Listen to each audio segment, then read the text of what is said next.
Hello everyone, my name is Rocco. I'm here to show you how to make a Jewish apple cake. It's pretty simple. Includes apples, cinnamon, all that good stuff. Just gonna get right into it. So the first step is the apples, right? Can't be an apple cake without apples. So for my apples I use Fuji apples, or Fiji, however you pronounce them. Just like skinned them, diced them, you know. I use 3 apples for this. Use 3 or 4. The recipe calls for 6, but that's way too much. And what you want to do with these apples is add sugar and cinnamon. Now for my apples, I like lots of cinnamon. It tastes pretty good, you know. So you can add quite a bit. I mean, you don't have to if you don't like it that much. We're also going to add sugar, of course, to the apples. After you added cinnamon and sugar to the apple, you just gotta mix it up, you know, toss it a bit. Can't really toss it with one hand, so I'm just like pretending to stir it. I'll toss it while I pause it. After you finish with that, we're gonna move on to the wet mix, right? You wanna get all your wet ingredients and all your dry ingredients in different bowls. I already have my dry ingredients mixed up, less stuff to record. So I'm just going to show you what to do for the wet mix. For the wet mix, you want to add 1 cup of vegetable oil. This is pretty weird, but 1/4 a cup of orange juice. It's not my recipe. I'm just following it. You know, it might taste good. And for the last ingredient, right? Some. It's a bit too much. Some vanilla, you know. Not too much because it's kind of nasty on its own. We're just gonna stir that up, all nice and, you know, get all mixed up together. Now for the dry mix, all you have to do is 1 cup of sugar, 2.5 cups of flour, a tablespoon baking powder, and a couple teaspoons of salt. Yeah, pretty simple. And after you do that, you're going to want to mix wet mix and dry mix together. The thing about this recipe is that the dough, the mixture, gets really solid. That's the hardest part about this. Impossible to mix it with one hand. You need lots of force. But it will soften up. We have to mix this like completely until it's like a big old blob. And that's when we start adding our 4 eggs. So what you want to do is add in 1 egg at a time.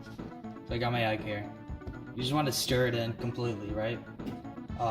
After it's stirred in, you want to add 1 more egg. Well, you have to add 4 eggs, so, you know, stir it in, add another, stir it in 4 times. And I'll get back to you when I'm finished with that. Alright, after you finish mixing all that together, this is what you should be left with. A lot more manageable. And, you know, actual cake batter. Now, here's the fun part. Well, you want a pan, right? Alright, you want to oil it, flour it so it doesn't stick onto it. You need a 2 pan, but I don't have this. I'm just using this, right? You want to put on a thin layer of batter, and then some apples, and then another thin layer, then more apples. And you'll keep doing that at least 4 times. First layer should look something like this. Batter on the bottom, apples on top. You just want to do this over and over till it's full, or you use all your ingredients. After you're done doing all that, it should look like this. Almost full to the top. Again, you need a 2 pan for this, but you know, I don't have one, so I'm just doing this. And what you want to do is set your oven at 350 Fahrenheit or Celsius, I don't know. Then cook for an hour and a half. Alright, so we did all that. I have a pre-cooked one. Don't laugh at me, I kind of messed up on this one. I know it looks awful, but hold on.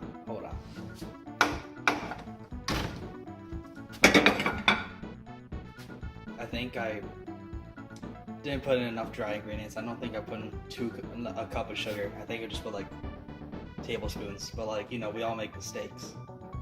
This tastes as good as it looks, by the way. But after I'm done after I finish cooking, the one I just showed you, right? I'll put that in the video. So you will see what it should turn out. Like, it should not be like this.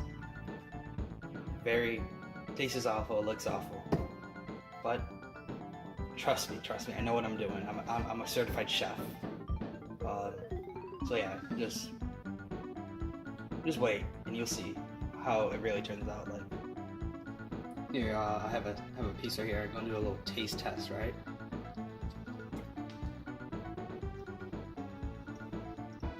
As I said, tastes like garbage, but you know, it will change. It will, trust me. Alright. This is the cake, alright? This is the first one. It's a disaster, obviously. It's horrible. I should probably just feed this to my dogs, not gonna lie. However, this is the result of the cake I cooked with you guys.